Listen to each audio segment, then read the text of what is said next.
Ang isang tindero sa Quezon City, ang kanilang modus, alamin po sa report ni Jay Sabale. Ang inaasahang freezer, styro cooler lang pala. Labis ang pagdismaya ng isang tindero matapos umaloko ng mga nagbebenta umano ng mga processed meat products. Ayon sa biktima, inalok daw siya ng isang lalaki na mag-wholesaler ng mga produktong tulad ng meatloaf, ham, hotdog, siomay at iba pa. Kasama raw sa babayaran ng biktima ang freezer. Pero ang kuryente at pwesto sa tindahan, sagot na raw ng mga sospek. Kaya naman, di nag-atubiling magbayad ng halagang 19,000 pesos ang biktima. Bumalik daw ang sospek na may kasama pang isang babae. May dala itong isang styro box na puno ng produkto pero wala pa ang freezer. Paliwanag ng mga sospek, may delivery lang sa di kalayuan ng kanilang truck. Kasunod na raw na dadalhin sa kanila ang freezer at iba pang produkto.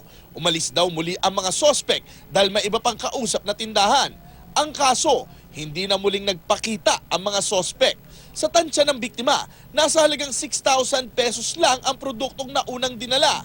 Ang masama pa, Hindi pa maganda yung mga product yan. Hindi natin alam kung pwede kainin.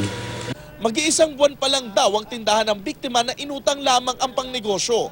Ayon kay PO2 Jomar Palyado na may hawak ng kaso, hindi raw ito ang unang pagkakataong may na-encounter silang ganitong reklamo.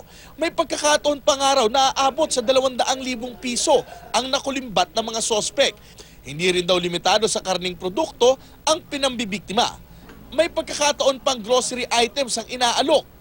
Binibiktima nila yung mga bagong bukas kasi wala pa silang karanasan dun sa trade, sa mga, kumbaga kung paano mag-handle. Kung halimbawa, meron kang nag-alok sa'yo, aalokin ka bigla-bigla ng freezer. Di ba? Siyempre, may inganyo ka kasi nga, kumbaga, advantage mo na yun dahil meron kang magagamit ka agad.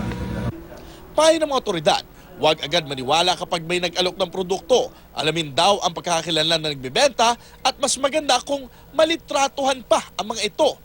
At kung kahinahinala talaga, May encounter kayo na ganito, na ganitong modus, i-report nyo kaagad sa pinakamalapit na istasyon ng pulis o kaya sa barangay para ma-hold yung tao at marespondihan ng mga pulis. O kaya tumawag sila doon sa emergency hotline natin, yung 911. Jay Sabale, GMA News.